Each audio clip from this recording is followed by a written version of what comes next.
सहेली।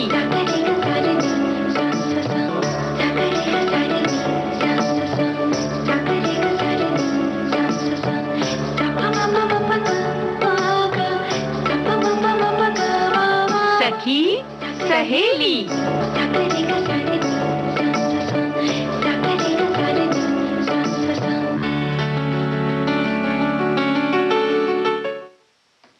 सभी सखियों सहेलियों को और श्रोताओं को सोनाली पाठक और आकांक्षा सिंह का नमस्कार। कैसी हो आकांक्षा? बस बढ़िया सोनाली जी।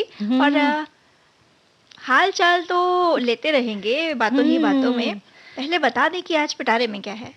तो आज हम सखी विशेष में साहित्यकार डॉक्टर तेमसुला आओ के बारे में आपको जानकारी देंगे।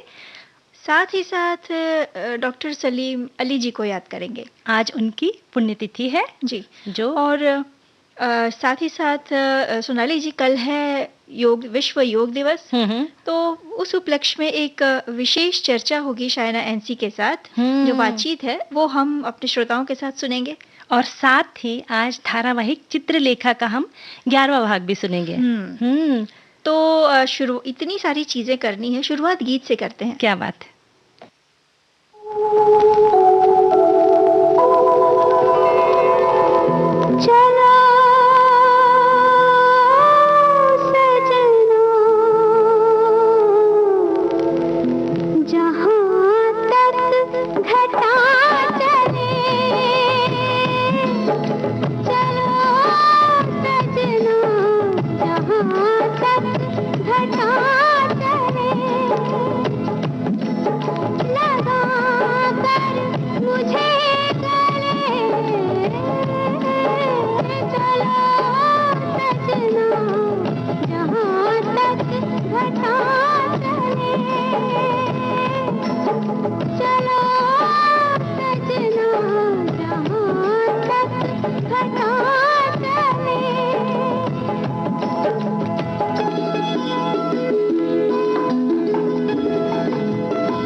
सोनाली जी, आज हम याद कर रहे हैं डॉक्टर सलीम अली को, जिन्हें जो एक प्रकृतिवादी और पक्षी विज्ञानी थे और उन्हें बर्डमैन के रूप में भी जाना जाता है। और डॉक्टर सलीम अली भारत के ऐसे पहले व्यक्ति थे जिन्होंने भारत भर में व्यवस्थित रूप से पक्षी सर्वेक्षण का आयोजन किया था। बिल्कुल, और साथ ही साथ पक्षियों पर लिखी उनकी जो किताबें हैं, उन किताबों के जरिए भारत में पक्षी विज्ञान के विकास में और शोध में काफी मदद मिली। इनका जन्म 12 नवंबर 1896 को मुंबई में ही हुआ था। वे अपने परिवार के सबसे छोटे सदस्य थे। आपके जन्म के 1 साल बाद पिता का निधन हुआ और महज 3 वर्ष के थे तब माताजी का भी निधन हुआ। आपका लालन पालन आपके मामा और चाची ने किया था। डॉक्टर सलीम अली की प्रारंभिक शिक्षा सेंट जेवियर स्कूल मुंबई में हुई और आगे चलकर आप पारिवारिक बिजनेस के सिलसिले में टेनासेरियम बर्मा चले गए, और ये जो क्षेत्र था चारों ओर से जंगलों से घिरा था। जिसके कारण डॉक्टर सलीम को पक्षी विज्ञानी और प्रकृतिवादी बनने के लिए पोषक वातावरण मिला और आगे चल के आप मुंबई लौट आए और यहाँ नेचुरल हिस्ट्री सोसाइटी के म्यूजियम में बतौर गाइड के पद पर आप नियुक्त हुए। फिर आगे आपने जर्मनी जाकर पक्षी विज्ञान में उच्च शिक्षा प्राप्त की। आपने पक्षियों की अलग-अलग प्रजातियों के अध्ययन के लिए देश के कई जंगलों में भ्रमण किया। साथ ही आपने बया पक्षी की एक ऐसी प्रजाति ढूंढ निकाली जो विलुप्त घोषित हो चुकी थी। और 1930 में डॉक्टर सलीम अली ने अपने अनुसंधान और अध्ययन पर आधारित लेख लिखे। उन्हें एक पक्षी शास्त्री के रूप में भी पहचान मिली। बिल्कुल, उनकी किताब the book of Indian birds, जी, जिसका प्रकाशन वर्ष 1941 में हुआ। इस पुस्तक ने रिकॉर्ड बिक्री की थी और इसके अलावा handbook of the bird of India and Pakistan किताब लिखी थी। साथ ही the fall of a sparrow किताब भी लिखी थी। बिल्कुल, पक्षी विज्ञान और प्रकृति विज्ञान के क्षेत्र में महत्वपूर्ण योगदान देने के लिए आपको अलीगढ़ मुस्लिम यूनिवर्सिटी और दिल्ली यूनिवर्सिटी ने डॉक्टरेट की मानद उपाधि से सम्मानित किया था। और भारत सरकार की ओर से आपको 1958 में पद्म भूषण और 1976 में पद्म विभूषण से सम्मानित किया गया। 20 जून 1987 को आपका निधन हुआ। हम डॉक्टर सलीम अली को इस कार्यक्रम के माध्यम से श्रद्धा सुमन अर्पित करते हैं।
सपना सच होगा, कह रही धड़कनों की जुबान।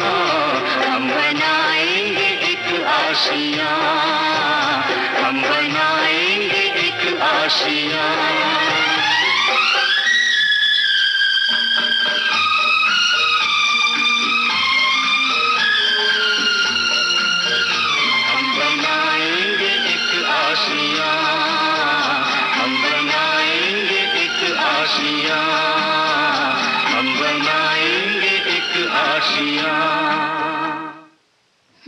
सोनाली जी, बेहद खूबसूरत गीत था। और हमारे एक श्रोता कह रहे हैं कि गीत सुनकर इनकी नींद खुल गई, यानी झपकी से जाग गए। सभी विषयों के साथ धारावाहिक चित्रलेखा का इंतजार रहेगा। तो भाई अपनी सखियों को, श्रोताओं को ज्यादा इंतजार नहीं करवाते सोनाली जी। चलिए चित्रलेखा की अगली कड़ी सुनते हैं, यानी 11वीं कड़ी आज हम सुनेंगे, और श्रोताओं के साथ हम भी सुनते हैं।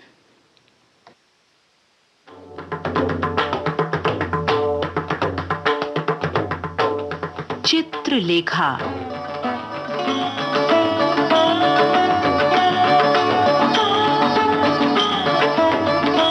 बहुचर्चित लेखक भगवती चरण वर्मा की लेखनी से कथा भूमि पर उतरी चिंतन की भगीरथी चित्रलेखा।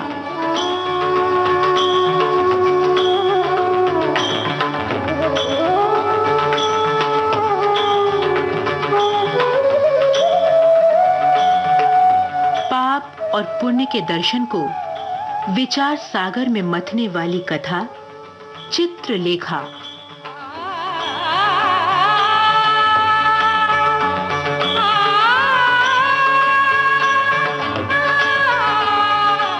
पिछली कड़ी में अर्थात सम्राट चंद्रगुप्त की सभा में इस कथा ने अचानक एक अद्भुत मोड़ ले लिया।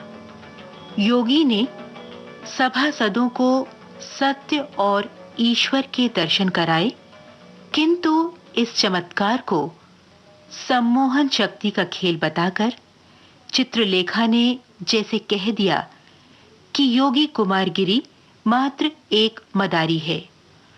आइए अब पढ़ें इससे आगे 11वीं कड़ी।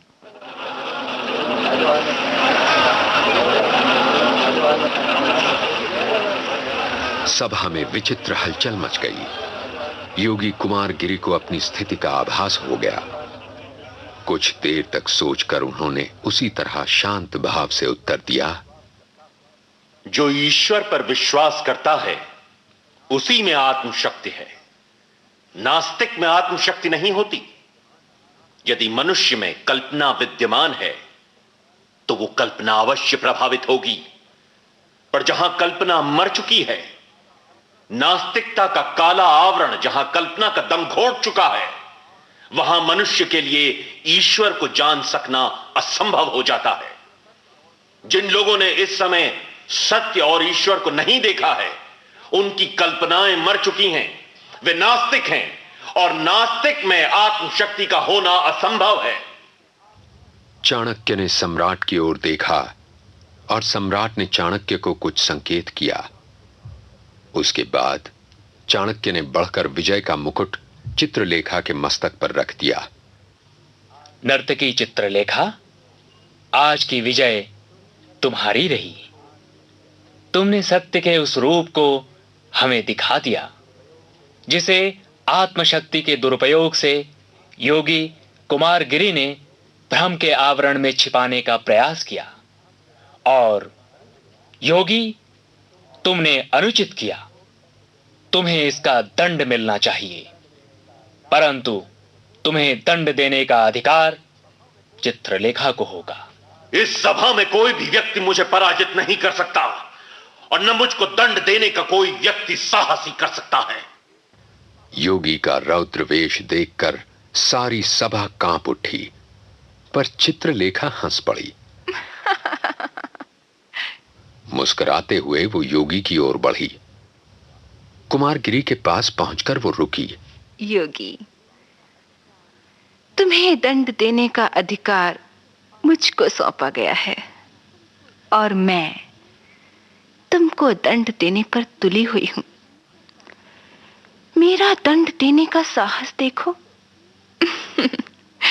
लो, ये विजय मुकुट तुम्हारा हुआ। और चित्रलेखा बिजली की भांति सम पर चमक उठी।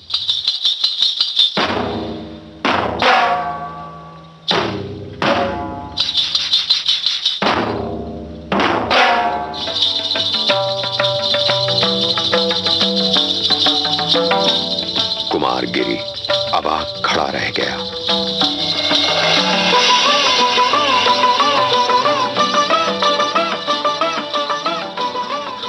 दंड और पराजय,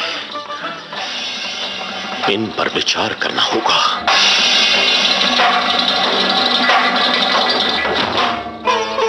योगी कुमारगिरी तेजी के साथ सभा मंडल के बाहर चला गया। अपमानित और पराजित योगी को नया अनुभव हुआ। उस अनुभव की तीव्रता से वो निस्तेज हो गया। उसने कभी कल्पना तक न की थी कि वो पराजित हो सकता है, और फिर पराजित होना एक स्त्री से। और ये स्त्री भी कौन? एक साधारण सी नर्तकी। कुमारगिरी के हृदय में एक हलचल उत्पन्न हो गई। उसने परिस्थितियों का विश्लेषण किया। विजयी होकर भी वो पराजित हो गया। उसने विजय पाई थी महाराज चंद्रगुप्त के विशाल साम्राज्य के चुने चुने विद्वानों पर। वो पराजित हुआ था अंधकार से, और अंधकार से पराजित होना तो स्वाभाविक ही है। स्त्री से तो बड़े बड़े साधक पराजित हुए हैं, पर वे सब स्त्री के क्षेत्र में पराजित हुए थे, ज्ञान में नहीं। कुमारगिरी की परिस्थिति विचित्र थी। विजय और पराजय दोनों स्वाभाविक हैं, पर यह पराजय भी विचित्र थी। स्त्री ने अपने ज्ञान से कुमारगिरी को शायद पराजित नहीं किया था। उसने कुमारगिरी को पराजित किया था अपनी उदारता से। सोने का विजय मुकुट कुमारगिरी के मस्तक को अब भी सुशोभित कर रहा था। कुमारगिरी को उस मुकुट की याद हो आई। कुमारगिरी को क्रोध हुआ। उसने मुकुट अपने सिर से उतारकर पृथ्वी पर पटक दिया। इसके बाद उसने फिर सोचना आरंभ किया। पराजय नहीं, पराजय असंभव है। मैं पराजित हो ही नहीं सकता। क्या मेरी साधना का अंत पराजय होगा? कभी नहीं, कभी नहीं। कुमारगिरी की आंखें धूल में पड़े हुए स्वर्ण मुकुट पर पड़ीं। कुछ देर तक अविचलित भाव से उसने मुकुट की ओर देखा। उसे ऐसा प्रतीत हुआ मानो वो मुकुट कह रहा था, योगी, तुम पराजित नहीं हुए, तुम विजयी हो। योगी के शरीर में एक प्रकार का कंपन सा दौड़ गया। कुमारगिरी धीरे धीरे उस मुकुट की ओर बढ़ा। उसके पास पहुंचकर वो रुक गया। विजय युक्त पराजय, कितनी विचित्र समस्या है। क्या मुझको इस विजय उपहार पर कोई अधिकार है? सारी सभा की दृष्टि में मैं उस स्त्री से पराजित हुआ हूं। यह मुकुट उस स्त्री को पहना दिया गया था। ये मुकुट जूठन है। कुमारगिरी ने अपना मुख फेर लिया। उसने वहां से चले जाने का प्रयत्न किया, पर उसके पैर न उठे। मुकुट वहां पड़ा हुआ था। चांदनी का उज्जवल तथा श्वेत प्रकाश उसकी शोभा को सहस्र गुना बढ़ा रहा था। कुमारगिरी ने मुकुट की ओर फिर देखा। पर मुझको ये मुकुट कैसे मिला, जिसको सारी सभा विजयी समझती है? यदि वही अपने को मुझसे पराजित समझे, तो फिर विजय किसकी? मेरी?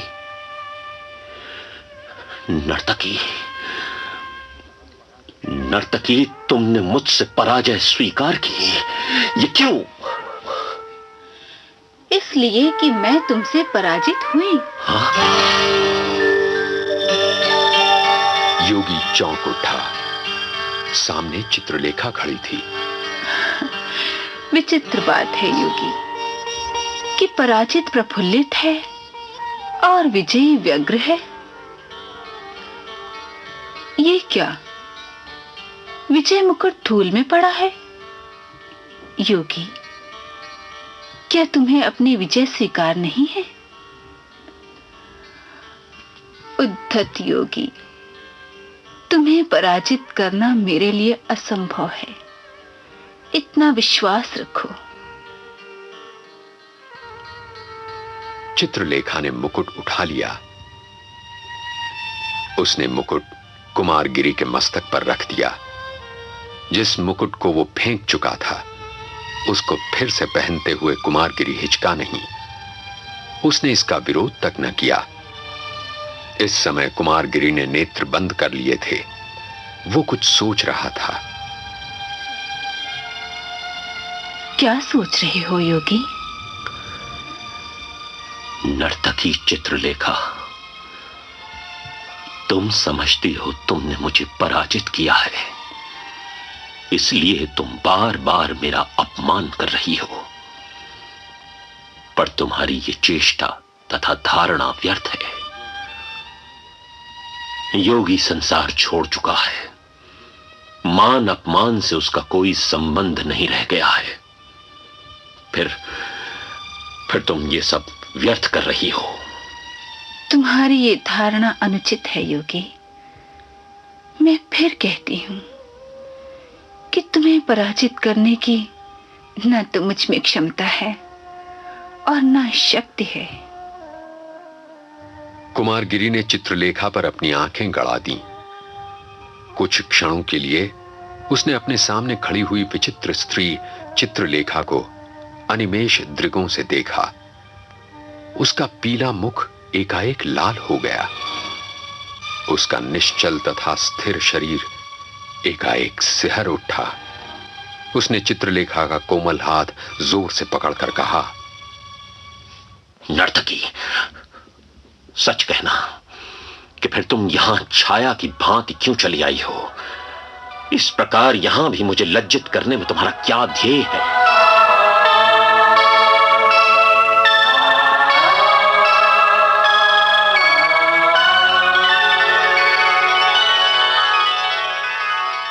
एक दिन कुमारगिरी के साधना में तपे पौरुष पर मोहित हो गई थी चित्रलेखा। फिर एक दिन चित्रलेखा ने उसी योगी को भरी सभा में पराजित और अपमानित किया और अब वो उसी की कुटी में आई थी आत्मसमर्पण का भाव लेकर। क्या वास्तव में चित्रलेखा एक पहेली थी?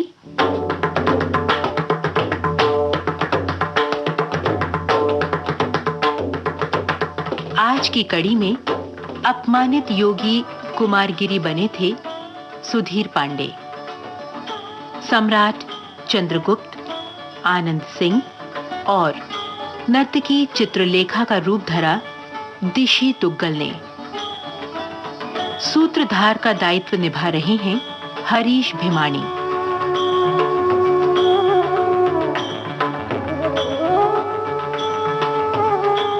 उपन्यास चित्रलेखा के रेडियो पठन की प्रस्तुति में सहायक राजेश मलिक और इस परिकल्पना को साकार करने का दायित्व निभा रहे हैं लोकेंद्र शर्मा और विजय लक्ष्मी छाबड़ा।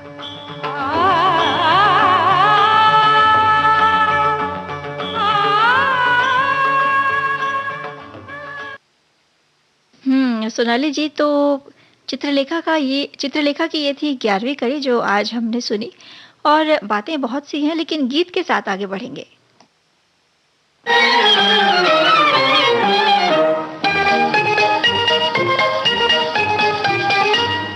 चुपके चुपके रुकते रुकते मैंने देखा, तूने देखा, जादू कोई चल ही गया। चुपके चुपके रुकते रुकते मैंने देखा।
गया। चुपके चुपके रुकते रुकते मैंने देखा, तूने देखा, जादू कोई चल ही गया।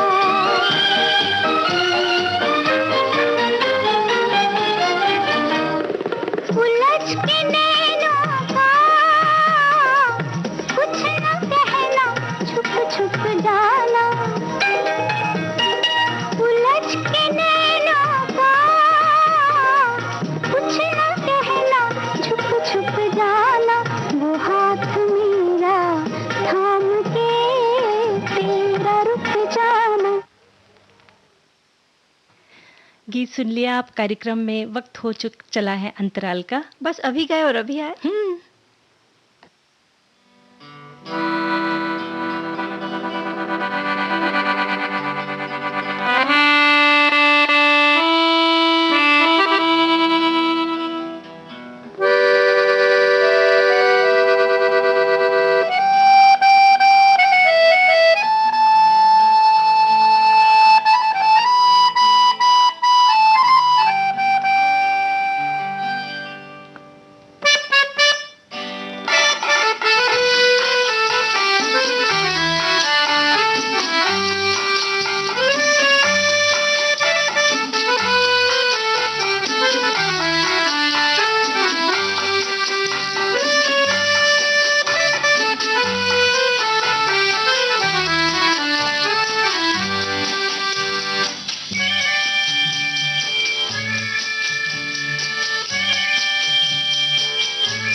देश की सुरीली धड़कन विविध भारती पर आप सुन रहे हैं कार्यक्रम सखी सहेली। और सोनाली जी, जैसा कि हमने कार्यक्रम की शुरुआत में बताया था कि कल विश्व योग दिवस है, तो उस उपलक्ष्य में एक विशेष चर्चा शायना एनसी के साथ हम सुनेंगे। तो आइए सुनते हैं।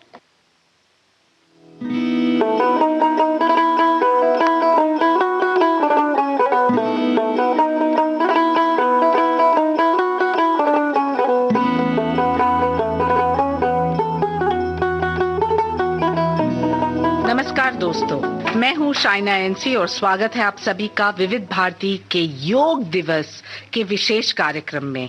योग एक कला है जो हमारे शरीर, मन और आत्मा को एक साथ जोड़ता है, हमें मजबूत और शांतिपूर्ण बनाता है।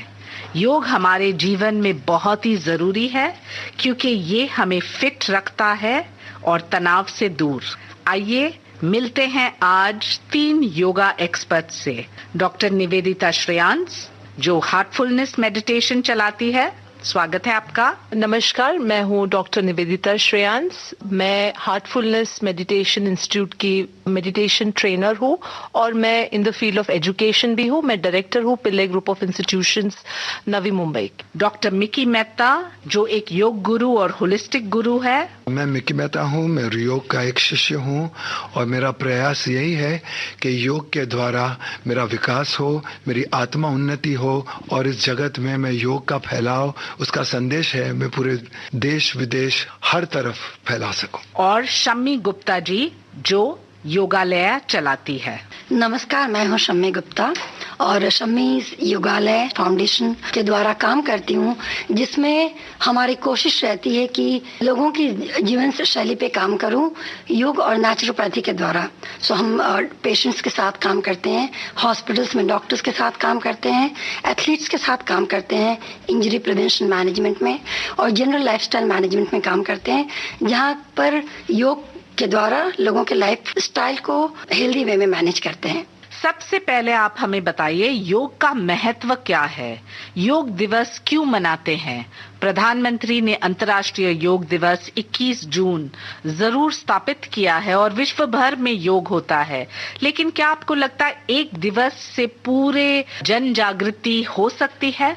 योगा एक बहुत ही इम्पोर्टेंट एस्पेक्ट है हम भारतीयों के जीवन में। योगा दिवस ये बात तब हुई थी जब 2014 में सितंबर में हमारे आदरणीय प्रधानमंत्री नरेंद्र मोदी जी ने यूएन असेंबली में एक भाषण दिया था, जहां पर उन्होंने योगा डे का मनाना ऑल ओवर वर्ल्ड का प्रस्ताव रखा हुआ था, और वो प्रस्ताव करीबन 170 से ज्यादा देशों ने मान लिया था और उनको काफी अच्छा सपोर्ट मिला था। और 2014 से सितंबर में जब वो अनाउंस हुआ, उसके बाद में पूरे दुनिया भर में 21 जून योगा दिवस के रूप से मनाया जाता है। तो ये हम भारतीयों के लिए बहुत ही प्राउड की बात है, बहुत ही गौरव की बात है कि हमारा योगा ऑल ओवर दुनिया, ऑल ओवर वर्ल्ड में मनाया जाता है। और इसके लिए मैं प्रधानमंत्री नरेंद्र मोदी जी को धन्यवाद कहना चाहती हूँ कि हमारा ये जो एंशिएंट कल्चर है, रिच हेरिटेज है योगा का, सारी दुनिया एक्सपीरियंस कर सकती है योगा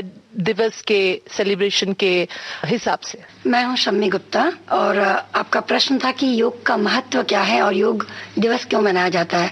तो मैं ये बताऊं कि योग आर्ट, साइंस, कुछ भी बोल लें इसको, ये एक कला है या साइंस है जिसमें कि आप अपने आप को जान पाते हैं पूरी तरीके से। और जब आप अपने आप को जान पाते हैं, आपको किसी और के फ्रेम से अपने आप को देखने की जरूरत नहीं पड़ती है। जिंदगी के हर एक मोमेंट को, एवरी सिंगल मोमेंट आप जीते हैं, क्योंकि योग हमारे संस्कृति का एक हिस्सा है, सालों से है, और दुनिया में भी इसको संवारा गया है। इसके इतने कंपोनेंट्स हैं जो कि हर एक लेवल पे, साइकोलॉजिकल, फिजियोलॉजिकल, हर एक एस्पेक्ट पे काम करता है। कुछ इस तरीके से तैयार करता है कि आपको स्पिरिचुअलिटी के जर्नी पे लाके छोड़ता है। इसको ऑर्गेनाइज किया गया योग दिवस के द्वारा, जो कि हमारे प्रधानमंत्री जी ने किया, नरेंद्र मोदी जी ने। उन्होंने इसको ऑर्गेनाइज किया और इसको प्रपोज किया, जिसको कि काफी अच्छे तरीके से एक्सेप्ट किया गया। और अब एटलीस्ट ये चीज जो कि ऑलरेडी था, ऐसा नहीं है कि कोई नई चीज है, अब इसको थोड़े ऑर्गेनाइज वे में बाहर लाया गया है और लोग अब और अच्छे तरीके से समझ पा रहे हैं। जी, मेरा नाम है मिकी मेहता। मैं एक योग का अभ्यास करता हूँ, और इंसान का मन, उसका जो चित्त होता है वो बिल्कुल बंदर की तरह होता है, बंदर स्वरूप होता है। और एक चित्त में हमारी इंद्रियां, हमारी वृत्तियां जो होती है, जैसे कि हजारों, लाखों, करोड़ों बंदर एक साथ दौड़ रहे हो। तो मन का मारा वो मनुष्य जो प्रकृति से पूरा होता है, उसको पुरुष बोलते हैं, क्योंकि वो पुरुष पूरक होता है प्रकृति से, और जो पूरा होता है वो पुरुष उत्तम होता है, शायद वही पुरुषोत्तम राम होता है। तो योग के अभ्यास करने से हम दृष्टा बनने का अभ्यास करते हैं कि योग की सबसे पहली परिभाषा ये है, एक झूठ होना, केवल्य की अवस्था में होना, केवल्य की दशा में आना, और ध्यान पूर्वक, होश पूर्वक ये अभ्यास में हमारा हर पल बीते, ऐसी हमारी चेष्टा होनी चाहिए। योग से हमारे शारीरिक संतुलन, मानसिक संतुलन और आध्यात्मिक संतुलन परफेक्ट इक्विलिब्रियम में, बैलेंस में आता है। और जैसे हम पंचमहाभूता बोलते हैं, योग ये पंचमहाभूता को बिल्कुल अपनी तरफ आकर्षित करके उसका भी संतुलन बिठा के हमारा स्वस्थ बहुत अच्छा बनाता है। स्वस्थ की एक परिभाषा है जो योग के द्वारा है, स्वयं में स्थित, स्वयं में उपस्थित, स्वयं में होना और स्वयं को होने देना। ये योग का सबसे पहला मैसेज है कि आप स्वयं में स्थित रहे, स्वयं में उपस्थित रहे, दृष्टा बन जाए, स्वयं में हो जाए और स्वयं को होने दे। आजकल हम सब जानते हैं कि बहुत बिजी लाइफ है, योग के लिए समय निकालना, और योग फास्ट पेस नहीं है, बहुत पेशेंस की आवश्यकता है। तो आप हमें बताइए निवेदिता जी, मिकी जी, शम्मी जी, कि कैसे इसमें दिलचस्पी लाएं और कैसे युवाओं को भी आकर्षित करें। यही तो सबसे बड़ी प्रॉब्लम है। हर एक बंदा और हर एक बंदी बोलती है हम बहुत बिजी है, हम बहुत बिजी है, बट असल में वो बिजी रहते नहीं है। ये सब उनका मन का खेल है। मान ले, अगर आप मन में ये निश्चय कर ले कि मुझे खुद के लिए थोड़ा समय निकालना है, मुझे खुद पर काम करना है, मुझे खुद के साथ रहना है, अगर आप ये दिल में बात बांध ले तो हर एक इंसान, हर एक व्यक्ति इस धरती पर सुखी रह सकता है, पीसफुल रह सकता है, हेल्दी रह सकता है। तो वो कैसे पॉसिबल है? थोड़ा समय खुद के लिए निकालना बहुत जरूरी है। और योग के बारे में मैं ये बोलना चाहूंगी, मैं हार्टफुलनेस मेडिटेशन को बिलोंग करती हूँ, मैं हार्टफुलनेस इंस्टीट्यूट की ट्रेनर हूँ। हम लोगों को ध्यान करना सिखाते हैं और हमने देखा है जब लोग ध्यान करना सीख जाते हैं, जब लोग ध्यान करना शुरू कर देते हैं, उनमें इतने बदलाव आने लगते हैं कि वो सामने से आके हमें बोलता है कि काश हमने यह मेडिटेशन या काश हमने ये योगा पहले शुरू किया होता तो शायद मैं आज और भी बेहतर इंसान बन जाता। तो ये जो बेहतर इंसान बनने की जो एक प्रक्रिया है, अगर लोग इसको सीरियस ले, अगर लोग इसके बारे में सोचने लगे और इसको थोड़ा समय दे, तो I think everybody will be fit from inside and outside. इसी का महत्व है योगा। लोग जब बोलते हैं कि योग के लिए समय नहीं है, वो शायद योग के जस्ट एक पहलू से अपने आप को कनेक्ट करते हैं, वो आसन करने से। अगर हम योग की डेफिनेशन देखें तो वो है योगस् चित्त वृत्ति निरोधः, जहाँ की योग वो कला या साइंस है जिससे कि आप अपने चित्त के जो वृत्तियां हैं उसको निरोध यानी कि अरेस्ट कर सकते हैं। तो अगर हम इसका डेफिनेशन लें तो आप एवरी सिंगल टाइम अवेयरनेस में रह सकते हैं। लेकिन अब हम ये जो रेगुलर क्वेश्चंस है जो लोग पूछते हैं, ये सेडेंट्री लाइफस्टाइल को लेके है, जहाँ लोग घंटे बैठे रहते हैं और कुछ काम नहीं करते हैं, तो कोई ऑप्शन नहीं है फिजिकल एक्टिविटी के लिए। और आसन के रूप में या किसी भी तरीके से उनको फिजिकली एक्टिव रहना पड़ेगा। और जैसे कि निवेदिता जी ने कहा कि सिर्फ अगर आप मेडिटेशन या सांस पे भी ध्यान दें, आप काफी रिलैक्स हो सकते हैं और काफी सारे स्ट्रेस को निकाला जा सकता है। एक अच्छी जिंदगी जी जा सकती है जहाँ का बीमारियां शायद ना होंगी। समय का जन्म हुआ बहुत बाद, योग से पहले जन्म हुआ ऋत का। ऋत का मतलब है जो ऋतु को जन्म देता है, जो संचालित करता है पूरे विश्व को। सो ऋत से ऋतु का जन्म होता है और ऋतु से हृदय का, और हृदय से रिदम का, और रिदम से ऋतंभर प्रज्ञा का। तो योग एक होने में है, योग आसन करने में सिर्फ नहीं है, क्योंकि हठ योग या आसन का जो योग है फिजिकल योगा, वो एक बहुत छोटा अंश है योग का। तो हम 24 घंटे योग की अवस्था में रह सकते हैं। सांस की क्रिया पे हमारा नियंत्रण हो, हमारे हृदय पे हमारा नियंत्रण हो, और हम हमारे शरीर के, हमारे मन के, हमारी आत्मा के असीम मालिक हो। ये मालिकता एक बार आ जाए तो समय की पाबंदी हमको छू नहीं सकती है। दूसरी बात रही कि दिन में 4 पहर होते हैं और 6 घंटे का एक पहर होता है, और ये योग की जो प्रक्रिया है वो सबसे पहले पहर में करना बहुत ही जरूरत है। जो लोग शाम को करते हैं वो बिल्कुल वो विरोधाभास हो सकता है और उससे विकृति हो सकती है हमारे शरीर में, हमारे मन में, हमारी आत्मा में। तो योग सुबह होना चाहिए, सूर्योदय के साथ होना चाहिए, और उस वक्त अगर हम 10-15 मिनट निकाल लें तो समय की पाबंदी कभी हमारे बीच में नहीं आए। योग से क्या सिर्फ शारीरिक लाभ मिलता है या मानसिक शांति भी मिल सकती है? मुझे लगता है कि मानसिक शांति बहुत ही जरूरी है, और शायद देश में बहुत सारे ऐसे महिला, पुरुष, युवा और सीनियर सिटीजन्स हैं जिनको मानसिक शांति चाहिए। आप उनको क्या बोलेंगे? शारीरिक लाभ तो प्राथमिक नहीं है, मानसिक शांति प्राथमिक है। अगर आप एक समुद्र में देखें तो मौजें हमेशा उठती रहती हैं, वैसे ही हमारे चित्त में विचार उठते रहते हैं। तो जब हम ठहर जाते हैं ध्यान में या योग आसन में, जब हम ठहर जाते हैं तो एक शांति बन जाती है, और ये ठहराव में हम बहुत गहरे उतर जाते हैं। यही गहराइयों से शारीरिक दुरुस्ती होती है, तन की दुरुस्ती, क्योंकि हमारे जितने भी ऑर्गन्स हैं, हमारे यंत्र हैं, वो गहराइयों में काम करते हैं, और गहराइयों की शांति की वजह से वो दुरुस्त हो सकते हैं। क्योंकि सरकमफ्रेंस पर अगर आप देखें, परिधि पर देखें तो भागदौड़ बहुत है। ये भागदौड़ को कम करके अगर आप केंद्रित हो जाए एक बार, और आसन में केंद्रित हो जाए, या तो आप ध्यान में केंद्रित हो जाए, या तो प्राणायाम में केंद्रित हो जाए, सिर्फ दृष्टा बन जाए, तो हमारी तन की दुरुस्ती सिर्फ उससे ही हो सकती है। योग आसन तो दूसरी बात है, ध्यान करने से ही तन की दुरुस्ती हो सकती है। और स्वास्थ्य की एक परिभाषा है कि स्वर सबसे प्राथमिक है, हमारी सांस।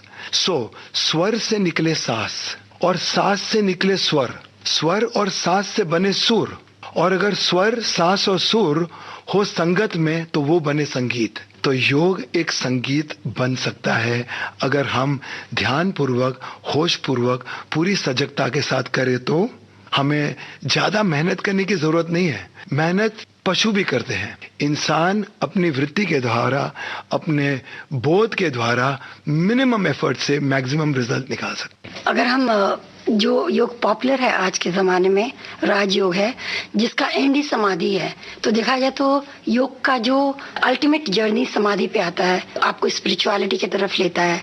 ये जो शारीरिक और मानसिक उसके कंपोनेंट्स हैं, तो अगर आप इस जर्नी की तरफ जा रहे हैं और सही तरीके से जा रहे हैं तो बाय डिफॉल्ट आपका शरीर बहुत अच्छा हो जाएगा, क्यों उसकी एक ज़रूरत है।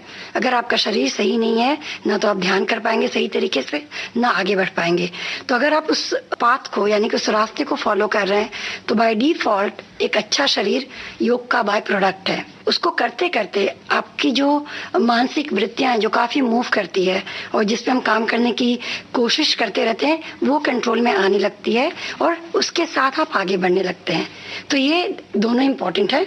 मतलब आप एक को आइसोलेट करके काम नहीं कर सकते हैं, लेकिन ये सारे बाय प्रोडक्ट्स हैं। जब आप इस रास्ते पे आगे चलेंगे, ऑटोमेटिकली ये सब आपका अलाइनमेंट में आ जाएगा। मैं बोलना चाहूंगी, हम जो लोग हैं, जो मनुष्य गण हैं, एवरी डे उनके दिमाग में करीबन 50 से 60 हजार ख्याल आते रहते हैं। Mind is full of thoughts, that is how we human beings are made of. तो इतने सारे जब ख्याल, थॉट्स हमारे दिमाग में रेलवे ट्रेन की तरह भागती रहती है, जैसे कि एक डेक्कन एक्सप्रेस हो या तो कोई राजधानी एक्सप्रेस हो, इतने ख्याल फास्ट हमारे दिमाग में, मन में चलते रहते हैं। तो इन सारे ख्यालों में हमारे मन में और दिमाग में ऐसा भी होता है कि मेरे लिए कौन सी चीज सही है और कौन सी गलत है। ये चीज अगर मैं करूंगी तो मेरे लिए सही होगा कि नहीं, या ये मैं चीज करूंगा तो मेरे लिए गलत होगा या सही होगा।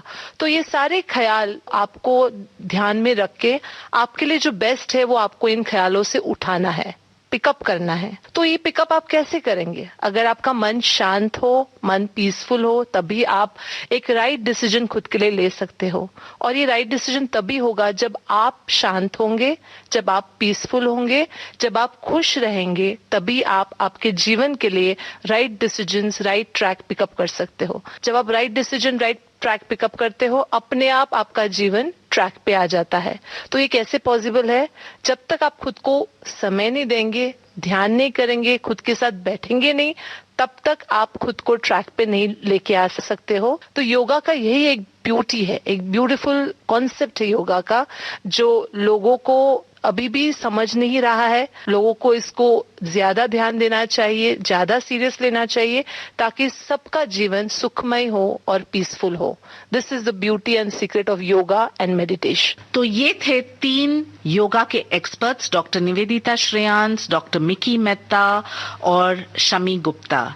आप सब जानते हैं कि 21 जून को अंतर्राष्ट्रीय योग दिवस हम मनाते हैं। Times of India, I love Mumbai का yoga by the bay Marine Drive पे हर एक व्यक्ति का स्वागत है। और हम जानते हैं कि आज जिस परिप्रेक्ष्य में प्रधानमंत्री ने योगा को पॉपुलर किया है, पूरे विश्व में इसके लिए भारत को प्रशंसा मिलती है। तो आइए ज्वाइन कीजिए अंतर्राष्ट्रीय योग दिवस पे। So join us on the 21st June, the International Yoga Day with the China NC and the Yoga Institute. कल इसी समय मिलेंगे 3 एक्सपर्ट से और जानेंगे उनकी प्रतिक्रिया अंतर्राष्ट्रीय योग दिवस पर। मैं हूँ शाइना एनसी, मुझे आज्ञा दीजिए। नमस्कार।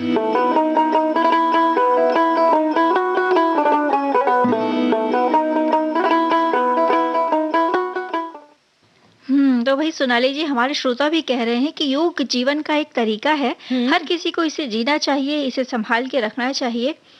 करोगे हर रोज नियमित योग, रहोगे स्वस्थ, रहेगा कोसों दूर हर रोग। क्या बात है। और एक श्रोता ने यह भी लिखा है, वैसे तो पिछले करीब 18 साल से हर रोज सुबह नियमित योगा, प्राणायाम, व्यायाम कर रहा हूँ, फिर भी शाइना जी से विश्व योग दिवस पर चर्चा का इंतजार रहेगा, जो अभी हमने सुनी। हाँ, और करोगे हर रोज नियमित योग, रहोगे स्वस्थ, रहेगा कोसों दूर, है ना। हाँ जी। तो और ये कहते भी है ना कि करोगे योग और रहोगे निरोग। बिल्कुल। तो अगली चर्चा इस गीत के बाद। करके हमें यूं न जाइए, आपको हमारी कसम लौट आई। बेकरार करके हमें यूं न जाइए, आपको हमारी कसम लौट आई।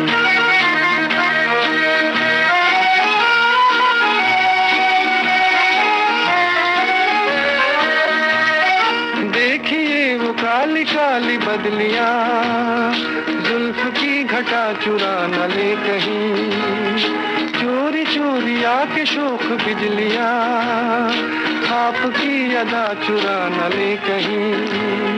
यूं कदम अकेले ना आगे बढ़ाइए, आपको हमारी कसम लौट आई।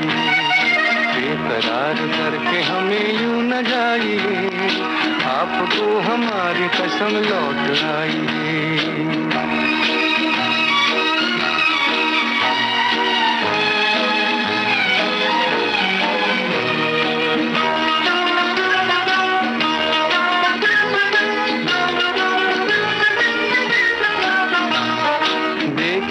गुलाब की वो डालियां, बढ़ के चूम लेना आपके कदम। देखिए गुलाब की वो डालियां, बढ़ के चूम लेना आपके कदम। खोए खोए भंवर भी है बाग में, कोई आपको बना न ले सनम। बहकी नजरों से खुद को बचाइए, आपको हमारी कसम लौट आई। बेकरार करके हमें यूं न जाइए, आपको हमारी कसम लौट आई।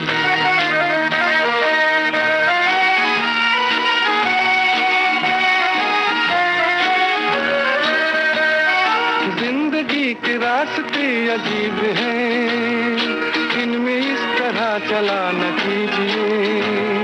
खैर है इसी में आपकी हुजूर, अपना कोई साथी ढूंढ लीजिए। सुन के दिल की बात यूं न मुस्कुराइए, आपको हमारी कसम लौट आई। बेकरार करके हमें यूं न जाइए, आपको हमारी कसम लौट आई। बेकरार करके हमें यूं न जाइए, आपको हमारी कसम लौट आई। तो भाई सोनाली जी, इस बेकरार मन को, उलझे हुए मन को साधने के लिए ही योग करना बेहद जरूरी है। योग से हम शारीरिक रूप से स्वस्थ तो रहते हैं, हमारा मन भी शांत रहता है। ये बात हमने अभी अभी भी सुनी है ना। बिल्कुल। और अब सखी विशेष के अंतर्गत आज हम डॉक्टर तेमसुला आओ, जो साहित्यकार हैं, इनके बारे में जानेंगे। ये अंग्रेजी भाषा की एक जानी मानी कवयित्री, कथाकार और वाचिक संग्रहकर्ता यानी एथनोग्राफर हैं। तेमसुला आओ का जन्म अक्टूबर 1945 को असम के जोरहाट में हुआ था। छोटे भाई के जन्म के थोड़े दिनों ही बाद इनके माता पिता दोनों का निधन हुआ और आपका बचपन बहुत ही संघर्ष में बीता। रिगावे girls high school Golaghat Assam से आपने मैट्रिक तक की पढ़ाई की और फजल अली कॉलेज मोकोचुंग नागालैंड से बीए किया। गुवाहाटी विश्वविद्यालय असम से अंग्रेजी में एमए करने के बाद आपने central institute of English and foreign language university Hyderabad से पोस्ट ग्रेजुएट डिप्लोमा और पीएचडी की। आपने साहित्य की प्रायः सभी विधाओं में लेखन किया है, जैसे कविता है, कहानी है, संस्मरण और वाचिक साहित्य यानी एथनोग्राफी का संकलन किया। आपके 5 कविता संकलन, 2 कहानी संकलन और 1 वाचिक साहित्य संकलन और साथ ही साथ आत्मकथात्मक संस्मरण जो एक पुस्तक है वो प्रकाशित हुई है। इनके कुछ कविता संग्रह हैं, songs that tell, songs that try to say, songs of many mood, songs from the other life, songs from here and there। कहानी संग्रह है His Hills Called Home Stories from War Zone, लबरनम for my head और उपन्यास है आओ से नलाज stories. Doctor तेमसुला आओ ने साल 2017 में एक उपन्यास भी लिखा है। आपको 2007 में पद्मश्री पुरस्कार से सम्मानित किया गया। 2009 में राज्यपाल स्वर्ण पदक और वर्ष 2013 में साहित्य अकादमी पुरस्कार से सम्मानित किया गया। वर्ष 2015 में कुसुमाग्रज राष्ट्रीय साहित्य सम्मान से सम्मानित किया गया। हम सभी डॉक्टर तेमसुला आओ के साहित्य के क्षेत्र में किए गए सराहनीय कार्यों के लिए उनका अभिनंदन कर उन्हें शुभकामनाएं देते हैं।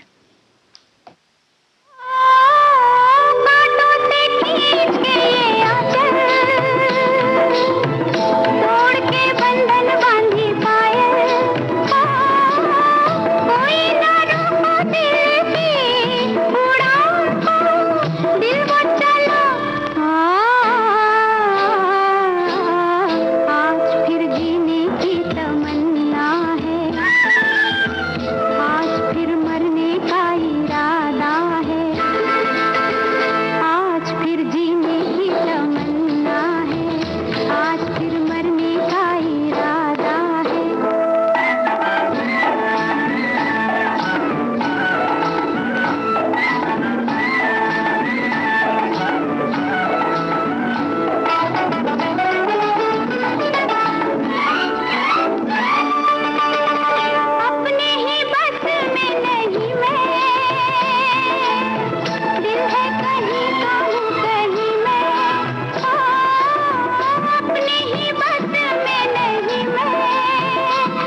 आकांक्षा, गीत सुन लिया और समय भी इशारा दे रहा है, बिल्कुल इशारा दे रहा है।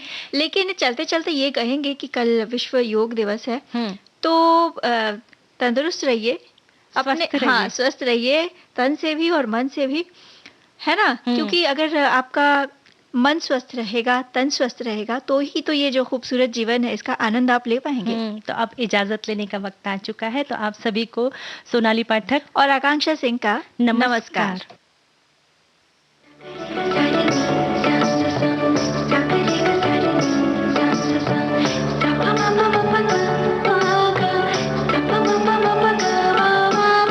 सखी सहेली।